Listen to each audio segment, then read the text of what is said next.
No space for hate! Leave us alone! It's an abomination in God's eyes. Gay. Space for hate! No space for hate! This is the scene playing out in BC and Alberta. Protests over a school program focused on inclusion are fueling division, even anger. Canadian parents and families are voicing their opposition or support to a set of guidelines for teachers and schools that are focused on sexual orientation and gender identity, more commonly known as SOGI 123. In British Columbia, rising tensions are reaching even the top levels of government. SOGI 123 has been divisive, an assault on parents' rights, and a distraction on student education. BC's political advantage in picking on kids and families and teachers and schools who are just trying to do their best for kids who are at risk of suicide, Honourable Chair. Shame on him. Defenders of the guidelines say they provide a safer and more supportive environment for all kids in schools. Meanwhile, opponents say SOGI isn't age-appropriate and lacks transparency, some even likening it to sexual grooming. The arguments and protests, much like the program, aren't new. They stretch back several years. But amidst all the debate, protests, information, and misinformation, what exactly is SOGI 123?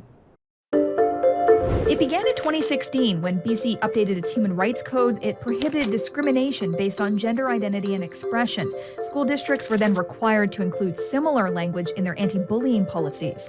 SOGI 123 was developed by the ARC Foundation in partnership with the province and other school and LGBTQ+ groups, and a pilot was launched that same school year. We want to welcome all children, wherever they are coming from. We don't want any child to feel as an other. SOGI 123 is not a defined curriculum. Teachers say the guidelines help them think about the language and the materials that they're using in the classroom. It's a toolbox for us. It's a set of guidelines to help us make sure we welcome everyone into our classrooms as they are, make people feel as comfortable as possible. I mean, it doesn't change the way I teach. It doesn't change the lessons I teach. It does more of the facts of, so for example, in my class, I will say folks instead of hello, boys and girls. There's no lesson plan about SOGI. There's no lesson plan about gender identity that we're teaching the students. SOGI 123 resources are currently being used in BC and Alberta schools, but because it's not curriculum, how it's implemented will vary from classroom to classroom. The reasons SOGI 123 is a resource and not part of the curriculum because the school districts know their communities very well. They know their school population and they know in what way and what form they have to give out those resources. Teachers still have full classroom autonomy, and teachers are not a monolith. We are not all the same. We all have our own teaching styles, we all have our own ways of making relationships with students. SOGI 123 is separate from sexual health education. That's a mandatory part of the curriculum from kindergarten to grade 10. When it comes to orientation and identity, SOGI only offers advice on how schools can address social transitions, things like changing a name, pronouns, or clothing. The material clearly states that medical and surgical transitions are outside the responsibility of schools. Still, some parents believe the topics covered cross a line. They're exposing young kids to concepts of sexuality that are too mature. What that does is it teaches kids from kindergarten, from a very small age, where they're not developed mentally to even understand or comprehend what is being taught to them. It confuses them. A child who might be confused or overly impressionable might be garnered over to that side. I'm here to stop them trying to make us gay. Experts say discussing acceptance has no age minimum. Talking about the diversity of families for children in elementary school. Talking about the existence of gay, lesbian, bisexual people throughout history, of trans and non-binary people.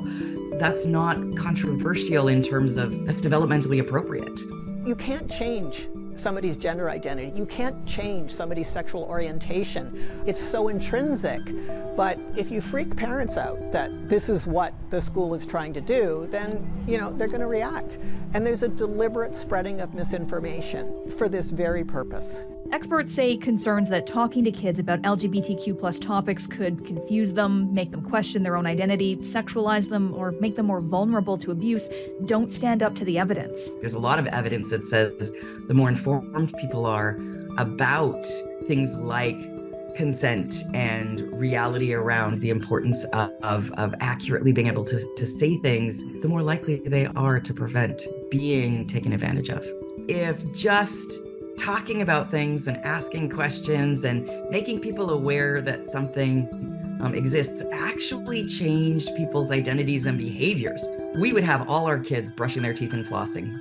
Every kid would wear bike helmets and seatbelts, and nobody would smoke.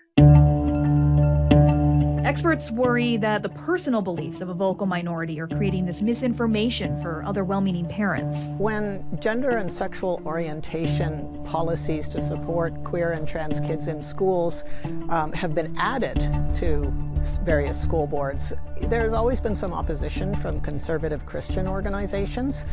There are some people who are really alarmed, actually, about providing kids with education about the range of kinship, family practices, gender identities.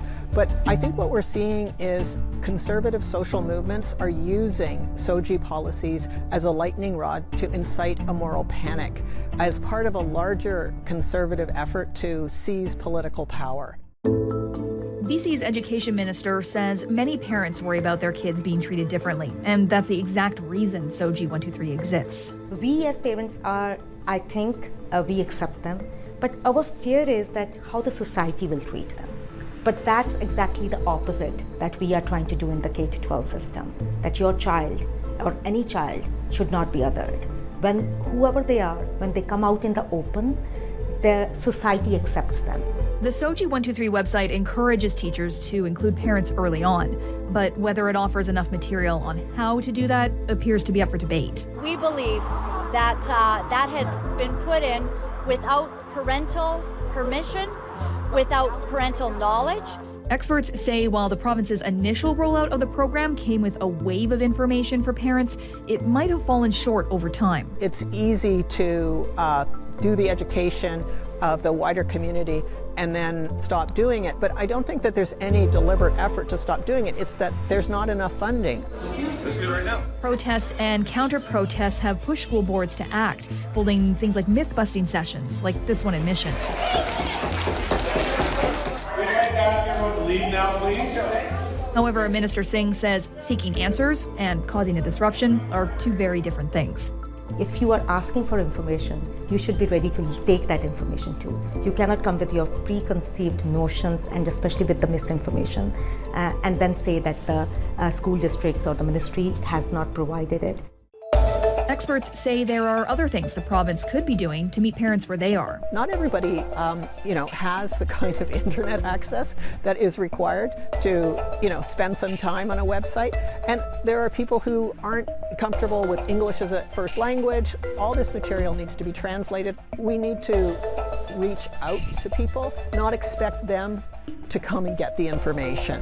While parents are encouraged to have their say, BC's education minister says that when it comes to human rights, there are hard limits.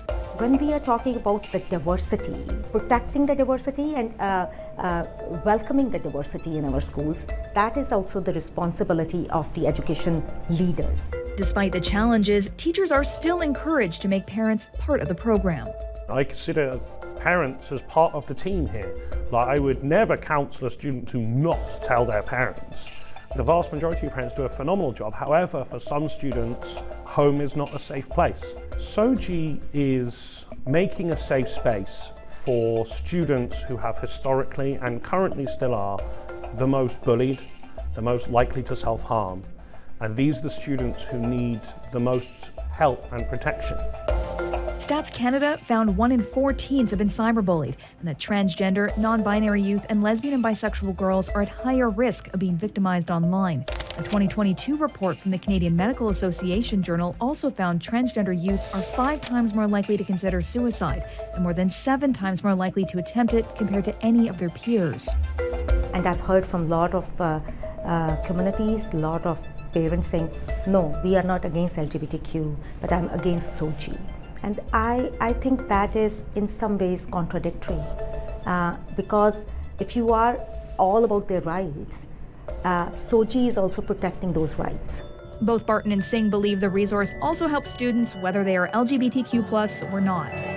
And if students feel safe and comfortable here, they will be better learners. And again, if we introduce other students who are not LGBTQ+ to these concepts and these ideas now, they will be better prepared for success in their future.